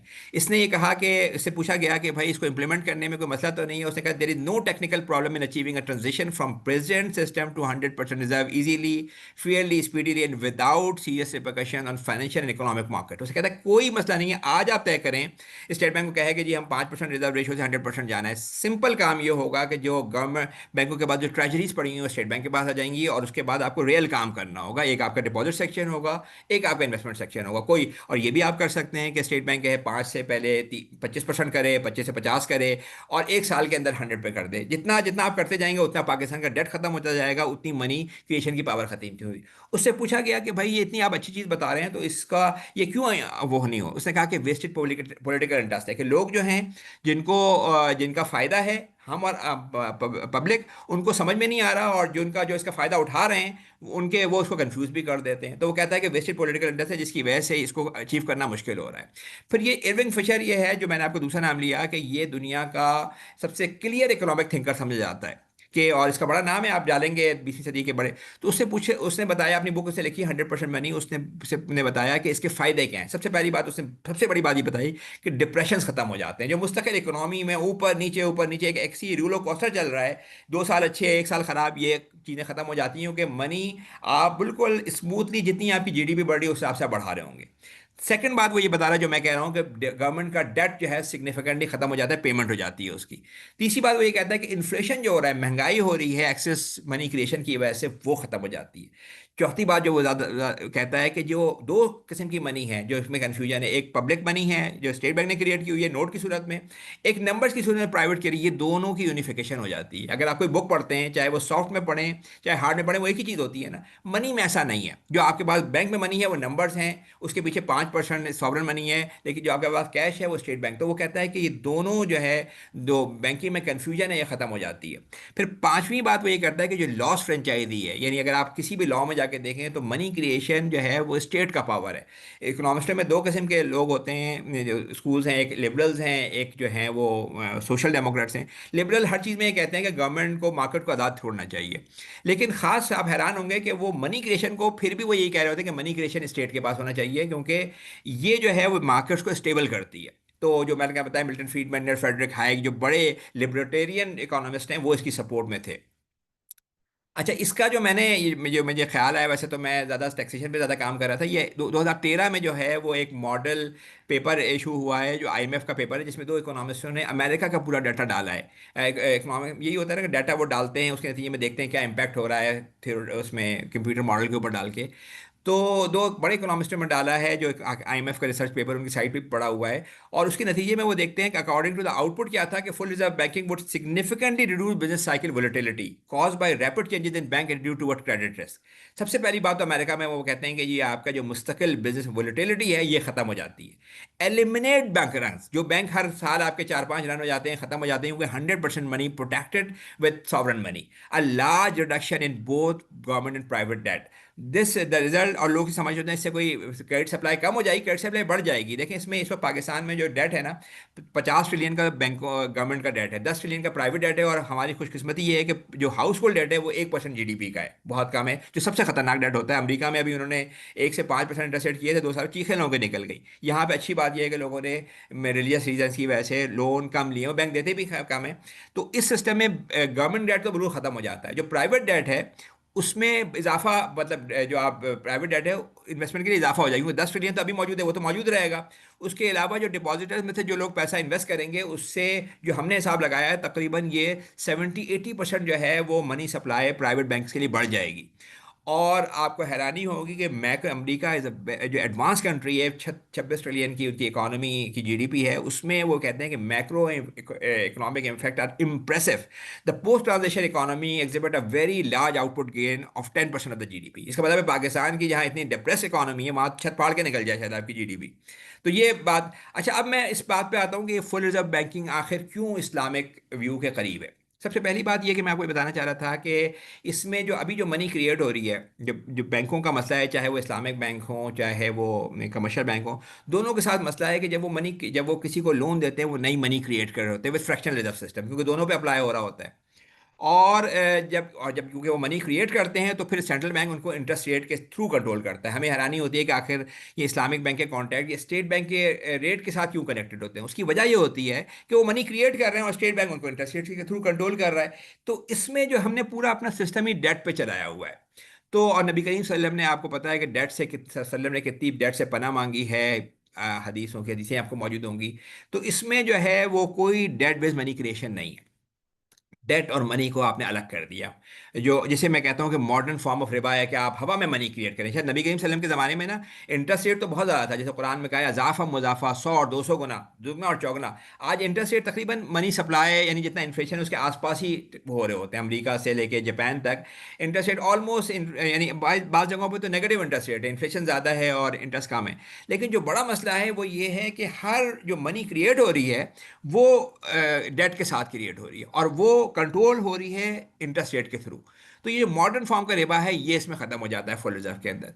दूसरी बात ये है कि इसमें इंटरेस्ट रेट पॉलिसी जो है, दुनिया भर में मॉनेटरी इंटरेस्ट रेट पॉलिसी क्यों इशू होती है, क्योंकि आपने प्राइवेट बैंकों को इजाज़त दी है मनी क्रिएट करने की, आप उसको कंट्रोल कर रहे हैं अपनी इंटरेस्ट रेट पॉलिसी, इसकी ज़रूरत नहीं रहती, क्योंकि 100% मनी अब जो क्रिएट होगी, चाहे वो सॉफ्ट हो चाहे वो हार्ड हो, दोनों सूरतों में स्टेट बैंक क्रिएट करा होगा। 1 रुपये भी जो है ना वो मनी इकोनॉमी में इंक्रीज नहीं हो सकता, क्योंकि बैंकों को अपना 100% रिजर्व रखना है स्टेट बैंक के पास। अब अगर उनको किसी को लोन देना है तो मेरे अकाउंट से निकालेंगे। जैसे मैं फॉर एग्जाम्पल मेरे पास इस वक्त जो है वो हबीब बैंक में 10 लाख रुपए पड़े हुए हैं। तो अगर मैं जो हूँ 10 लाख रुपए की बैंक को किसी को कहीं इन्वेस्टमेंट करनी है, और वो उसका अकाउंट्स कंपनी का हबीब बैंक के अंदर ही है, तो मेरे अकाउंट से निकालेंगे, वहाँ पे उसके अकाउंट में डाल देंगे। रिजर्व उनका 10 लाख ही है स्टेट बैंक में, कोई उनको बताने की भी ज़रूरत नहीं है। लेकिन अगर मैं मेरे अकाउंट से निकाल के वो किसी ऐसी कंपनी में डाल रहे हैं जो किसी और बैंक के अंदर है, तो फिर उनको अपना रिजर्व रेशो भी चेंज होगा, यानी रिजर्व वो स्टेट बैंक को बताएंगे और उसके नतीजे में जो इंटर बैंक सेटलमेंट होती है वो हो जाएगी। लेकिन हर सूरत में जितने डिपॉजिट बैंक के हैं उनको 100% रिजर्व के थ्रू वो मनी क्रिएट नहीं कर सकेंगे। ये नहीं कर सकेंगे कि 5% रिजर्व रेशो से आपने 20x मनी क्रिएट कर दी। तो जो इंटरेस्ट रेट पॉलिसी की ज़रूरत बिल्कुल ख़त्म हो जाती है। दूसरी बात यह कि इसमें जो हम बैठे बैठे बैंकों से पैसे कमा रहे हैं, पता नहीं उसको हम क्या कह रहे हैं, कि बैंकों में आपने कोई हर वक्त आप निकाल भी सकते हैं और आपके पैसे भी आपके पास गिर रहे हैं। तो ये जो है इसमें आपको एक्टिव इन्वेस्टमेंट करनी ही पड़ेगी, आपको शेयरिंग ऑफ द रिस्क करना पड़ेगा। डिपॉजिट आपके पास से पैसे निकलेंगे तब आपको पैसे मिलेंगे। लेकिन अगर आप चाहते हैं कि भाई आपके जो पाकिस्तान में 50% लोगों ने करंट अकाउंट में पैसे रखे हुए हैं, क्योंकि अभी भी उनको इस्लामिक बैंकिंग पे उतना वो नहीं है शायद, जैसा या बैंक उनको कहते भी नहीं है, तो उनको तो कोई मसला नहीं है। लेकिन उनको फ़ायदा ये हो जाएगा कि अभी उनकी मनी का लॉस हो रहा है 20% पर एनम से। अगर आप पिछले 3 साल का एवरेज निकालें ना, तो हर साल 20% वैल्यू गिर जाती है मनी की, उनकी वो ख़त्म हो जाएगी। और बाकी लोगों को जिनको इन्वेस्टमेंट करना होगा अपने अकाउंट से पैसे निकालें और फिर इन्वेस्टमेंट करने के लिए दें इन्वेस्टमेंट सेक्शन को। जैसे आप इन्वेस्टमेंट ट्रस्ट कह दें, इन्वेस्टमेंट बैंकों के अंदर दो सेक्शंस के तौर पे काम कर रहा होगा। इन्वेस्टमेंट मैंने आपको बताया कि रियल काम कर रहे होंगे, जो एक्चुअल बैंकिंग का काम है। आज बैंकिंग बैंकिंग का काम नहीं कर रही, आज वो हवा में क्रिएट कर रही है। वो लोगों से पैसे पकड़ते हैं और क्या करते हैं, गवर्नमेंट को जाकर पकड़ा देते हैं। जो गवर्नमेंट जो ओनर है, क्रिएटर है मनी की, उसी को जाके पकड़ा के उसी से पैसे लेते हैं और डिपॉजिटर्स को बांट बांट देते हैं। और उसमें क्योंकि क्रिएट ज़्यादा कर देते हैं तो डिपॉजिटर्स को रियल टाइम पे कुछ पैसे मिलते भी नहीं है। 20% का लॉस हुआ, 12-13% को दे दिए। तो फिर इन्वेस्टमेंट बैंक अपना रियल काम कर रहे होंगे जो बैंकिंग का काम है। और जो फुल रिजर्व के अंदर जो है वो दो स्कूल ऑफ थॉट्स हैं, एक शिकागो स्कूल वाले हैं, एक फिशर हैं। दोनों का व्यू ये है कि अगर आप जो है वो रिजर्व रेशो को जो अगर आप ठीक कर देते हैं तो 90% ऑफ द इशू जो आपके फाइनेंशियल इंस्टेबिलिटी है, इकोनॉमिक इंस्टेबिलिटी है, इन्फ्लेशन है, वेल्थ कंसंट्रेशन है, ये सारी चीज़ें आप टैकल कर लेते हैं।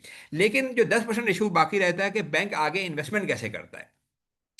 यानी मनी एक्सपेंड तो नहीं कर सकता, लेकिन उसने किसी बेवा के अकाउंट से निकाले और उसको आगे किसी कंपनी को देना है तो किस तरह देना है। तो जो फिशर है वो उसका व्यू ये है कि नहीं, आप डेट की सूरत में भी दे सकते हैं। लेकिन जो शिकागो स्कूल वाले उनका व्यू ये था कि नहीं, आप डेट की सूरत में नहीं, आपको प्रॉफिट लॉस शेयरिंग करनी चाहिए। इसलिए कि जब आप डेट इंस्ट्रूमेंट के साथ देते हैं तो डेट इंस्ट्रूमेंट एट टाइम जो है वो मनी के तौर पर ट्रेड होने लगता है। तो उनका व्यू बड़ा क्लियर, इसीलिए मैं कहता हूं कि इसका नाम शायद इस्लामिक नहीं है कोई, इसमें आपको कोई अरबी आपको नाम नज़र नहीं आएगा।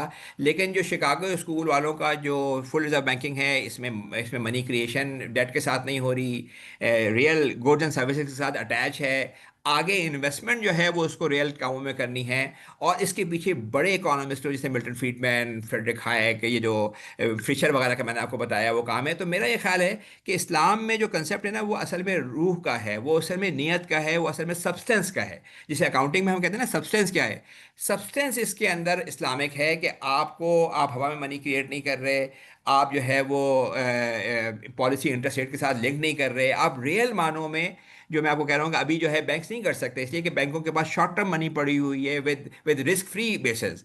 वो आगे कोई प्रोडक्टिव इन्वेस्टमेंट करना उनके लिए बहुत मुश्किल है। तो इस सूरत में जब आप दोनों को, मनी और डेट को जब आप अलग करेंगे, तो फिर आपके पास रियल अपॉर्चुनिटी होगी कि आप रियल मानों में जाके प्रोडक्टिव इन्वेस्टमेंट कर सकें और पाकिस्तान एक खुशहाल जो है वो मुस्तकबिल की तरफ बढ़ सके। ये जो हम अमाउंट, जितना इस फिस्कल डेफिसिट जब खत्म होगा तो आप सोचें 8,000 बिलियन का गवर्नमेंट के पास रूम होगा, जिससे हम ये कहते हैं कि गवर्नमेंट सही खर्चा करे तो आपकी अनएम्प्लॉयमेंट खत्म हो जाए। तो हम एक पॉलिसी से हम चार बातें कर रहे हैं। नंबर वन, हम ये कह रहे हैं कि पाकिस्तान का सारा डोमेस्टिक डेट इससे खत्म हो जाता है। ये whenever you increase the reserve ratio from 5 to 100%, total domestic debt खत्म हो जाएगा।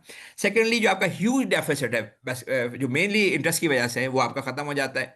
और आप तीसरी बात ये कि जो महंगाई हो रही है जिससे गरीब बुरी तरीके से पिस रहे हैं, वो खत्म हो जाती है, क्योंकि आपने आज जो मनी उस लेवल पे आपने रोक दिया। सिर्फ इंक्रीज कितनी हो रही होगी, जितनी आपकी जीडीपी इंक्रीज हो रही है, ताकि आपको ना इन्फ्लेशन हो ना डिफ्लेशन हो। इसमें यह भी हो सकता है कि आप मनी क्रिएट ना करें उतनी जितनी है, लेकिन उसमें फिर ये होगा कि अगर आपकी जीडीपी इंक्रीज हो रही है और आप मनी क्रिएट ना करें तो डिफ्लेशन का चांस है, आपकी सैलरीज कम हो। तो जाहिर है फिर अच्छी अपॉर्चुनिटी है कि जितनी आपकी जीडीपी ग्रो हो रही है 4-5% से, उतनी आप मनी क्रिएट करें और उसको रियल कामों में खर्च करें। तो रियल कामों में अगर वो पैसा खर्च होता है 6,000 बिलियन का इंटरेस्ट का बचा हुआ और 2,000 बिलियन की मनी क्रिएशन को, तो आपकी मुल्क में अनएम्प्लॉयमेंट खत्म हो जाती है। इस वक्त पाकिस्तानी गवर्नमेंट कहाँ खर्च कर रही है, गरीबों से इंटरेस्ट की सूरत में ले रही है, इन्फ्लेशन की सूरत में ले रही है। और कहाँ जाके दे रही है, इंटरेस्ट बैंकों को, उनके खातेदारों को दे रही है। जब ये पैसा रियल इकोनॉमी के अंदर जाएगा तो आपकी जो पूरी, इस वक्त लाखों लोग बैठे हुए हैं जिनके पास मुलाजमतें नहीं हैं, लाखों का लोग हैं जो लाखों काम पड़े हुए हैं, और हमारा फाइनेंशियल सिस्टम एक दूसरे को करेक्ट नहीं कर पा रहा है। एक फाइनेंशियल इकोनॉमिस्ट था, मुझे ना फेड फर्गसन मेरा ख्याल नाम था, उसने कहा कि अगर आपके पास, आपको मकान अपना बनाना आता है, मटेरियल आपके पास मौजूद है, और आपको फाइनेंशियल सिस्टम आपको बनाने नहीं दे रहा, तो ऐसे फाइनेंशियल सिस्टम को आपको स्क्रैप कर देना चाहिए।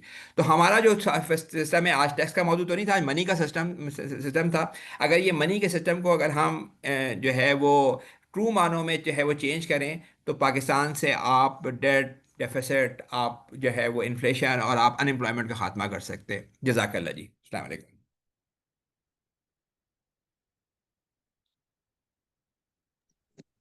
Thank you very much, Kaneet Sab.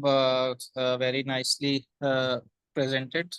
Kindly, participants, if you have any questions, आपके कोई सवालात हैं कानिश साहब से, तो अपना हैंड रेस कर दें तो आपको अनम्यूट कर दिया जाएगा, तो आप सवाल कर सकते हैं, अच्छा, मैं बाकी एक आप। चीज़ मैं बता दूं कि मैंने, क्योंकि ये बड़ा शॉर्ट टाइम था 40 बजे, तो आप अगर डिटेल आपको देखनी हो तो मैंने कई जगहों पे पाकिस्तान की जो बड़ी पॉडकास्ट हैं, एऑन, टीपीटी, जावेद इकबाल साहब, प्राइम प्राइम के साथ की हुई है, रफ्तार के साथ भी, तो आप उनको भी जाके देख सकते हैं। एक न्यूज़ में मैंने बड़ा डिटेल में आर्टिकल लिखा है 3 हिस्सों के अंदर, जंग में भी है, तो वो आप जाके देख भी सकते हैं उसको, कि अगर आपको डिटेल में इसको सिस्टम को समझना हो। और इसकी अगर आपको बुक देखनी हो तो एरविंग फिशर की बुक है 100% मनी, और कई बुक्स भी अवेलेबल है इसके ऊपर।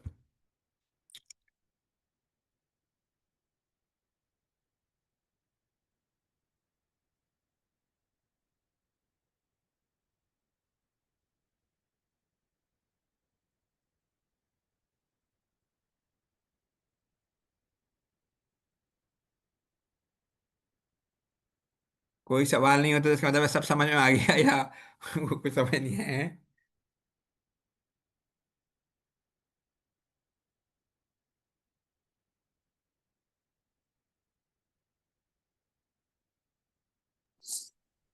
अच्छा, कुछ चैट के अंदर कुछ एक दो सवाल आए हुए हैं, कुछ जैसे इन्फ्लेशन को कम करने के हवाले से एक सवाल आया हुआ है कि क्या कर सकते हैं हम, जो इन्फ्लेशन अभी करंटली है। तो आपने तो खैर कंप्लीट एक पैकेज बताया है, बिल्कुल। लेकिन उसके अलावा कोई इसके फर्दर एलेबोरेट अगर करना चाहें। देखें, इन्फ्लेशन जो है ना वो लोगों को हम इन्फ्लेशन जो है जब शुरू में, यानी आज से आप 20-25 साल पहले आप इकोनॉमिक्स की बुक में पढ़े, इकोनॉमिक्स की बुक में पढ़ेंगे जाके, तो उसमें इन्फ्लेशन मनी होती थी कि मनी की एक्सपेंशन ज़्यादा हो जाएगी, और और चीज़ों की मकदार उतनी नहीं बढ़ेगी, तो ज़ाहिर चीज़ महंगी हो जाती है। ठीक है ना। तो ये बात थी।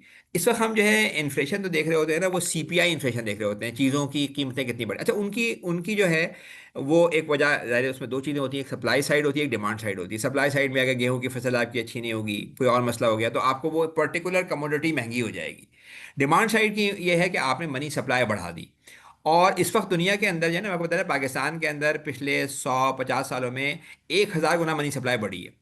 1,000 गुना। और रियल प्रोडक्शन कितनी बढ़ी? सिर्फ 9 गुना। तो ज़ाहिर है 100 गुना, 1,000 को आप 9 से डिवाइड करेंगे तो हर चीज़ 100 गुना महंगी हो गई है। तो दुनिया में ये जो मनी सप्लाई बढ़ रही है ना, और हर जगह बढ़ रही है, मतलब पाकिस्तान में ज़्यादा बढ़ रही है, मगर आप इंग्लैंड में 1970 से लेकर 2020 तक तकरीबन 10% उन्होंने मनी ग्रोथ अपनी हर साल बढ़ाई है, प्राइवेट बैंक से उन लोगों की सूरत में, और रियल प्रोडक्शन उनकी सिर्फ 2% बढ़ी है। तो जो पैसे उनके जो बड़े हैं वो उनके यहाँ, वो हमसे अगले स्टेज पे हैं, तो उनके यहाँ ये हुआ है कि वो पैसे रियल एस्टेट में गए हैं। अब जो लोग मकान जिनके अपने थे वो किराए, मतलब वो मॉर्गेज पे रह रहे हैं, मकानों की कीमतें 20-20 गुना बढ़ चुकी हैं। तो ये जो सिस्टम है ना, ये आपको ये कह रहा है कि मनी को बिल्कुल आप टाइट कर देंगे। टाइट का मतलब ये है कि मनी या जो करेंसी है, जिस तरह करेंसी है वो प्रिंट की जाती है, उसी तरीके से सॉफ्ट मनी या bank money state bank create करेगा। वो कितनी करेगा? Up to GDP growth level, ताकि हम 2% इन्फ्लेशन को भी टारगेट नहीं कर रहे। दुनिया में जो है ना, वो नॉर्मली आप अमेरिका यूरोप में 2% इन्फ्लेशन रेट को टारगेट करते हैं ग्रीस करने के लिए अकाउंट। हम इसमें बात ये कर रहे हैं कि बिल्कुल आपका काम जो है बैंक्स का या सेंट्रल बैंक मॉनेटरी अथॉरिटी का काम ये है कि जितनी आपकी प्रोडक्शन बढ़ रही है उतनी आप मनी रखें। आपका काम ये है ही नहीं कि आप इंटरेस्ट रेट से के थ्रू मनी को कंट्रोल करें। आपका काम है ही नहीं कि आप जो है वो बैंकों को कहें कि पैसे नहीं हो, आगे लोन पकड़ाने शुरू कर दो और हम तुम पीछे से डिफेंड करेंगे, हम हैं lender of the last resort.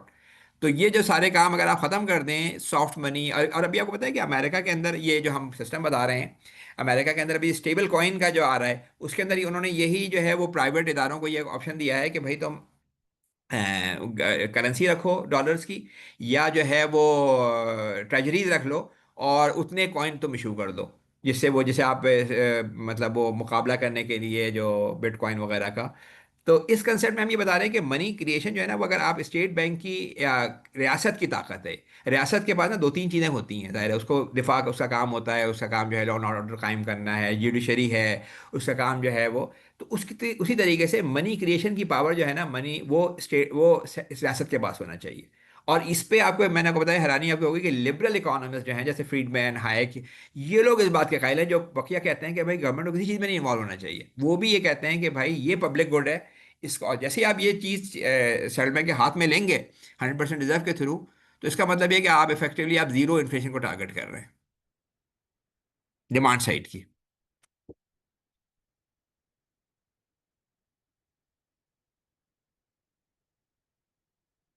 कोई और सवाल? या पार्टिसिपेंट्स किसी का सवाल है तो काइंडली अपना माइक अनम्यूट करके और सवाल कर हाँ, सकता है। मेरा तो ये ख्याल है कि मैंने बड़ा इनकलाबी किस्म का चीज़ पेश की है, तो मेरा ख्याल है लोगों के सवाल होंगे, हाँ लेकिन बिल्कुल। अच्छा, मेरा सवाल ये इसमें बन रहा है कि एक ये जो आप सिस्टम बता रहे हैं, जाहिर है एक बिल्कुल जब भी कोई इतना बड़ा चेंज है तो छोटा सा चेंज भी होता है तो बहुत बड़ी एक सामने से रेजिस्टेंस आती है, तो आप काफी बड़ा चेंज बता रहे हैं। तो इसके जो चैलेंजेस होंगे, मेरे ख्याल है कि इसमें कमर्शियल बैंक्स काफी इस पे रेजिस्ट करेंगे अगर इस तरह का कोई बिल्कुल। सिस्टम आता है, क्योंकि प्रॉफिटेबिलिटी जो है वो उनकी काफी इम्पेक्ट होगी इससे। देखें, इस वक्त जो है ये बात आपकी सही है कि अगर इसमें जब जो जो उसने वेस्टेड इंटरेस्ट का नाम लिया है मिल्टन फ्रीडमैन ने, कि वेस्टेड, हालांकि वो खुद उसको, यानी बड़ा नाम है मॉनेटरी उसका साइज का, तो उसने जो वेस्टेड इंटरेस्ट, उसमें जाहिर है बैंक्स और फाइनेंशियल सेक्टर इसके अंदर आता है। लेकिन ये लॉन्ग टर्म में ना ये बैंकिंग के अपने लिए भी अच्छा है। इसलिए बैंकिंग के लिए अच्छा है कि बैंक इस वक्त जो है ना वो अगर वो 6,000 बिलियन गवर्नमेंट से कमा रहे हैं इस वक्त इंटरेस्ट की सूरत में, तो उन्हें 4,500 बिलियन डिपॉजिटर्स को देना होता है। और डिपॉजिटर भी खुश नहीं होते, इसलिए कि अगर आपके मनी की वैल्यू गिर रही हो, 20% से गिर रही हो, आप 12% दे रहे हो, फायदा वो भी नहीं होता है। पूरा सिस्टम रिग सिस्टम हुआ है, और बैंक हर वक्त परेशान ही रहे होते हैं। इस सिस्टम में क्या होगा जब आपने यानी ये आपने सोल्यूशन दिया, तो बैंकों का काम बड़ा आसान हो गया। बैंकों का एक काम तो हो गया कि जो उनका मनी सेक्शन है वो क्या कहते हैं, पेमेंट्स के ऊपर, स्टोरेज के ऊपर अपना काम कर रहा होगा, और दूसरा जो है वो रियल इन्वेस्टमेंट कर रहा होगा, तो उनका रन होने का कोई चांस नहीं होगा। 100% प्रोटेक्ट, उनको हैवी रेगुलेशन से नहीं गुजरना होगा, और वो इंडिपेंडेंट इस मामले में होंगे। तो लॉन्गर टर्म में आप बैंक का फ़ायदा है इसके अंदर। लेकिन आप ये कहें कि उनसे जो मनी क्रिएशन की पावर है, आजकल दुनिया में पावर गेम है ना, जब आप ये पावर उनसे लेते हैं तो उनको तकलीफ तो होती है शुरू में। तो लेकिन मेरा ख्याल है कि अगर बैंक्स अपना सोचें, और लेकिन दूसरी बात ये कि बैंक्स का जो contribution towards the GDP of Pakistan 2% है या 3% होगा। तो आप 2-3% के लिए आप पूरे पाकिस्तान को नहीं हल कर सकते इस वक्त। तो पाकिस्तान की अगर आप मुख्तसर अल्फाज में पूछें तो क्या करते हैं कि इनडायरेक्ट टैक्स के थ्रू पैसे पकड़ो और इन्फ्लेशन करो, ताकि लोन लो बैंकों से और जाके इंटरेस्ट में वापस कर दो। ये मुख्तसर कहानी है। और इसके नतीजे में मैं आपको बताया कि गुर्बत फैली हुई है। हम जो इस्लामिक बैंकिंग की बात करते हैं, देखें इस्लामिक बैंकिंग में इस्लाम का जो बेसिक वो है ना, वो ये मैंने आपको बताया कि जो गुर्बत के हवाले से ये जो ज़कात का निज़ाम है, जो ये क्या चीज़ है, ये असल में तो ये पूरा आपका सोशो इकोनॉमिक सिस्टम है ना। तो आपको पूरा आपको जो है वो असल चीज़ यही करनी है ना। अगर आप यानी इस्लामिक बैंकिंग किसी तरह से हो रही हो, या उसका मुल्क को जो आम बैंकिंग है, कमर्शियल बैंकिंग, उसकी वजह से नुकसान हो रहा हो, तो फिर बैंकों को उसको भी समझना पड़ेगा कि भाई ये चीज़ें ठीक होनी है। और हम एक इतना आइडियल सोल्यूशन दे रहे हैं कि आपका बैंकिंग की प्रॉफिटेबिलिटी बरकरार रहेगी। देखिए ना, अगर आपने डिपॉजिट सेक्शन में आपने 1% फीस लगा दी, तो उनकी प्रॉफिटेबिलिटी बरकरार रही। मैंने बता दिया कि वो 350 बिलियन का उनका बन जाएगा। और जो इन्वेस्टमेंट सेक्शन है, वो जब आगे इन्वेस्ट कर रहे होंगे ऑन बिहाफ ऑफ डिपॉजिटर्स, तो जाहिर है उनका उसमें शेयर होगा। इन्वेस्टमेंट बैंकर दुनिया में जो है समझे जाए सबसे हाईली पेड समझे जाते हैं। यानी इवन अगर आप सेक्शन बनाए ना कि ऑडिट की जो कंसल्टिंग फर्म्स हैं, उसके बाद प्योर कंसल्टिंग है जैसे मैकेंजी वगैरह हैं, और उनके ऊपर इन्वेस्टमेंट बैंक्स हैं। तो इन्वेस्टमेंट बैंक को जो है वो कम नहीं कमा रहे होते, बहुत कमा रहे होते हैं वो। तो अगर अगर वो रियल काम करके प्रोडक्टिव उसमें लगाएंगे, जो वेंचर कैपिटल में जाएंगे, तो मेरा ख्याल है कि बैंकिंग अपने रियल काम पे आएगी, तो वो अपना कमाएंगे भी। लेकिन वो नुकसानदेह कमाना नहीं होगा जो आप गवर्नमेंट से ले लेके और वो गवर्नमेंट अपना गरीब आवाम का पेट काट के आपको दे, और आप जो है वो उससे फ़ायदा उठाएं सिर्फ। तो एक्सप्लॉयटेशन नहीं होगी, लेकिन रियल काम बाकी रहेगा बैंकिंग का जो असल काम है। जी, आमिर शहजाद साहब का क्वेश्चन आया हुआ है। This system seems good but how will our central bank implement this when by 2028 Islamic system is going to spread in Pakistan? तो मेरे ख्याल देखें, पे आपने जो बताया था उसी के उसमें हाँ, कंटिन्यू। मैं देखें, अभी मसला ये है कि जो हम इस्लामिक बैंकिंग कर रहे हैं, उसमें जो मैं आपको बता रहा हूँ कि आप प्रोडक्टिव इन्वेस्टमेंट क्यों नहीं कर पा रहे, उसकी वजह मैंने बता दी कि वो रिजर्व रेशो के थ्रू मनी वो भी क्रिएट कर रहे होते हैं। चाहे नाम जो है वो हो, आप सुकूक ले लें या मुराहबा ले लें, उनके कॉन्टैक्ट क्यों सेंट्रल बैंक के रेट के साथ क्यों लिंक्ड होते हैं, उसकी वजह ये होती है। तो इस स्टेप में हम ये बता रहे हैं कि रियल जो काम है ना, रियल एक जो है जो मनी, जिसे आप कहते हैं मॉडर्न फॉर्म का रिबा, वो ख़त्म होने की ज़रूरत है। और वो ख़त्म होने के लिए आप आज तय करें, ये कल ख़त्म हो सकता है। सिर्फ आपको क्या करना है कि आपको अपना रिजर्व रेशो जो है वो 5% से 100% करना है, और जिस पे फ्रीडमैन कह रहा है कि कोई इसका एडवर्स इम्पैक्ट जो है वो फाइनेंशियल और कैपिटल मार्केट पे नहीं है, पॉजिटिव इम्पैक्ट ही होंगे। लेकिन अगर आपको फिलहाल में को समझ में नहीं आ रहा, तो वो ये भी कर सकता है कि तय कर ले कि जी आज 5 से 25 करना है, तो 25% ट्रेजरीज उठ के स्टेट बैंक के पास आ जाएंगी, और बैंकों की मनी क्रिएशन की पावर 25% कम हो जाएगी। और फिर 3 महीने बाद 25 से 50 करे, 6 महीने बाद 50 से 75 करे, और फिर 100 करके आप पूरा इंप्लीमेंट कर दें, ये भी कर सकते हैं। लेकिन फिर जो बड़े इकोनॉमिस्ट हैं उनका व्यू ये है कि आप एक दिन में कर सकते हैं, ओवरनाइट इंप्लीमेंटेशन है इसकी। उसके बाद फिर आपका जब ये काम हो जाएगा, तो फिर जब स्टेट बैंक का डिस्काउंट रेट खत्म हो जाएगा, फिर जो रियल इन्वेस्टमेंट बैंक होंगे उनको जो हमारे इस्लामिक बैंक काम कर रहे हैं, मुराहबा मुशारका, वो कर भी सकेंगे, और वो रियल मानों में प्रोडक्टिव इन्वेस्टमेंट कर सकेंगे। अभी वो उनकी कैपेसिटी नहीं है करने की। अच्छा, एक सवाल ये आया हुआ है कि करंटली अभी कुछ कंट्रीज में इम्प्लीमेंट हुआ है सिस्टम, या हो रहा है इस तरह का सिस्टम कहीं पे इम्प्लीमेंट? नहीं देखें, हाँ, मैं, ये बड़ा अच्छा सवाल है। मैंने बताया कि 1840 में सबसे पहले ना प्राइवेट करेंसी, सारे बैंक्स प्राइवेट नोट इशू किया करते थे। तो उस वक्त सबसे पहले इंग्लैंड ने ये ख़त्म किया कि प्राइवेट बैंक्स करेंसी क्रिएट नहीं करेंगे, सिर्फ हम करेंगे। और पूरी दुनिया ने उसको अडॉप्ट कर लिया। लेकिन गुज़श्ता 200 सालों में ग्रेजुअली ये हुआ कि जो करेंसी है, या हार्ड करेंसी है, उसकी मकदार कम होती गई, और बैंक के नंबर्स में जो मनी क्रिएट हो रही है वो बढ़ते गए। और लॉ के अंदर जो है वो अभी तक चेंज नहीं आया है। ये लॉ में यही लिखा हुआ है कि भाई हार्ड करेंसी वो करेंगे, और नंबर्स में सेंट्रल बैंक क्रिएट कर रहे होते हैं मनी, जैसे आप M2 मनी कहते हैं। M1 तो है वो है कि जो आपकी सॉवरेन मनी है, M2 वो क्रिएट कर रहे होते हैं। तो दुनिया में से बात बहुत होती रही है। अभी रिसेंटली मैं आपको बताऊं कि 2018 में जो स्विट्ज़रलैंड है, दुनिया का, मैंने कहने की बात है कि बेस्ट जो है बैंकिंग सिस्टम है वहाँ पे, और इन्फ्लेशन भी 1-8% है। वहाँ पे एक रेफरेंडम हुआ था जिसमें फुल रिजर्व बैंकिंग के ऊपर लाख लोगों ने साइन किया था उसको। लेकिन उसके मुखालफिन ने वो कामयाब नहीं हुआ। मेरे ख्याल है 35-65 से वो, उन्होंने, उनके मुखालफिन ने कहा कि हमारा दुनिया में सबसे बेस्ट है हम। तो ये कैसे हो सकता है कि हम सबसे पहले अडॉप्ट कर लें इसको? तो अभी मतलब हमें इतनी ज़रूरत नहीं जितनी और लोगों को वो है। और इसी तरीके से मैंने आपको बताया कि ग्रीनलैंड के अंदर जब भी मसला हुआ था तो वहाँ उन्होंने खासा अपने चीज़ों को वो किया। लेकिन फुली मानो में आप ये कहना चाहिए कि फुल रिजर्व बैंकिंग इस वक्त दुनिया में नहीं है। लेकिन अगर आप ये देखें कि इकोनॉमिक्स की बुकों के अंदर बड़े इकोनॉमिस्ट इसको सपोर्ट करते रहे। और पाकिस्तान, अच्छा, हमारा मसला ये भी है कि पाकिस्तान की तरह किसी में इंटरेस्ट की कॉस्ट 50% ऑफ द टैक्स भी नहीं है। यानी दुनिया में 5-10% होती है, हमारा तो, हम तो दलदल तक कर्ज़ों में, हम जब इंटरेस्ट देते हैं, पहला दिन हमारा गवर्नमेंट का शुरू होता है तो आपने सूबों को दिया, इंटरेस्ट देना शुरू किया, और आपने और कर्जे लेने शुरू कर दिए।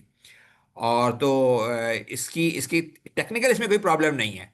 टेक्निकली आप मुझे बताएं, मैंने बेशुमार जगहों पे इसको यूनिवर्सिटीज़ में दिया, इकोनॉमिस्टों को दिया, कोई टेक्निकल प्रॉब्लम नहीं बता सकता इसकी। मैं नहीं बताई अभी तक। और मिससे मेरी तो खैर कोई वो नहीं है, फ्रीडमैन फिशर वगैरह की आप इसमें बुक्स पढ़ें तो बहुत क्लियरली उन्होंने बताया है कि इससे आप financial instability, economic instability, inflation वगैरह कैसे से ख़त्म होगा। लेकिन ये है कि अभी ये दुनिया में इम्प्लीमेंट नहीं है। ये IMF के रिसर्च पेपर में 2013 में आया था, दोबारा इस पर बात होती है। लेकिन वही बात है कि जो फाइनेंशियल इंडस्ट्री की स्ट्रांग पोजीशन है, तो जब आप 1930 में जब ये प्रपोजल दिया था कोई 200-300 इकोनॉमिस्टों ने, जब, तो उस वक्त उन्होंने अमेरिका के अंदर इन्वेस्टमेंट और कमर्शियल बैंकिंग को अलग कर दिया था। कि कमर्शियल बैंकिंग को आता है कि भाई आप जो है वो इन्वेस्टमेंट सिर्फ आप गवर्नमेंट ट्रेजरीज में करेंगे। लेकिन ये फुल रिजर्व को पूरी तरह इंप्लीमेंट नहीं हुआ उस वक्त भी। तो अभी तक ये दुनिया में फुली इम्प्लीमेंटेबल नहीं है, हालांकि इससे बात पिछले 50-60-70 साल से हो रही है। मुझे ये लगता है कि ये इस्लामिक आइडियल्स के बिल्कुल करीब है। जो इस्लामिक ट्रू आइडियल्स है ना, कि जिसके अंदर आप जो है वो रियल मनी के साथ आपका की रियल प्रोडक्शन के साथ आपकी मनी कनेक्टेड हो, डेट बेस्ड ना हो, रियल प्रोडक्शन के साथ में के लिए इस्तेमाल हो रही हो, वो सारी चीज़ें इसके अंदर अवेलेबल है। जी बिल्कुल, आपने जो बात कही है बिल्कुल ऐसा ही है। सिस्टम जो रियल मनी की तरफ, जो इस्लामिक सिस्टम है हमारा, एक्चुअली वो भी यही उसको फोर्स करता है कि रियल इकोनॉमिक एक्टिविटी क्रिएट हो, ना कि जो है सिर्फ सर्कुलेशन ऑफ मनी जो है वो थ्रू डेट एंड इंटरेस्ट हो। बिल्कुल, जी आपकी जो पॉइंट था क्लियरली पुट फॉरवर्ड हो गया है, और पार्टिसिपेंट्स ने भी आई थिंक काफ़ी जो है वो इसको नॉलेज उनकी इंक्रीज हुई होगी इससे, और एक नया जाविया जो है आपने प्रेजेंट किया है हम लोगों के लिए। और इंशाल्लाह इसको आगे भी हम लोग सब जितने भी सुनने वाले हैं इसको स्प्रेड करके, मजीद इस पे आइडियाज़ और डिस्कशंस करके, और इसको अगर ये इम्प्लीमेंट होता है तो बिल्कुल हम सब के लिए फायदेमंद भी है। इंशाल्लाह। जज़ाकल्लाह सर, आपका बहुत शुक्रिया, और इंशाल्लाह आपको आइंदा भी हमें जो मजीद आपकी एक्सपर्टीज और नॉलेज से फ़ायदा उठाने का मौका मिलेगा तो हम आपको इनवाइट बिल्कुल करेंगे। हाँ, अच्छा, तो मैं कह रहा था आपसे कि इसमें मजीद से आपके इंशाल्लाह। जो पार्टिसिपेंट में से जो लोग इंटरेस्टेड हो ना, उनका अगर आप एक व्हाट्सएप ग्रुप बना लें तो मैं जो हूँ ना, इसमें कुछ बुक्स वगैरह, कोई मटीरियल वगैरह शेयर कर दूंगा। और जो अगर कुछ सवालात वगैरह होंगे तो वो जवाबात भी दे सकते हैं, ताकि ये समझे कि हम ये मुल्क के मुस्तकबिल के लिए कर रहे हैं। तो हम सिर्फ ये नहीं चाहते कि आप सुने और बस आप सुन लें, मकसद ये है कि आप सुने और इसको आगे स्प्रेड करें, ताकि ये एक से दूसरी तक बात जाए और आखिरकार ये गवर्नमेंट और स्टेट बैंक से मजबूर हो सिस्टम पे करने पे ना।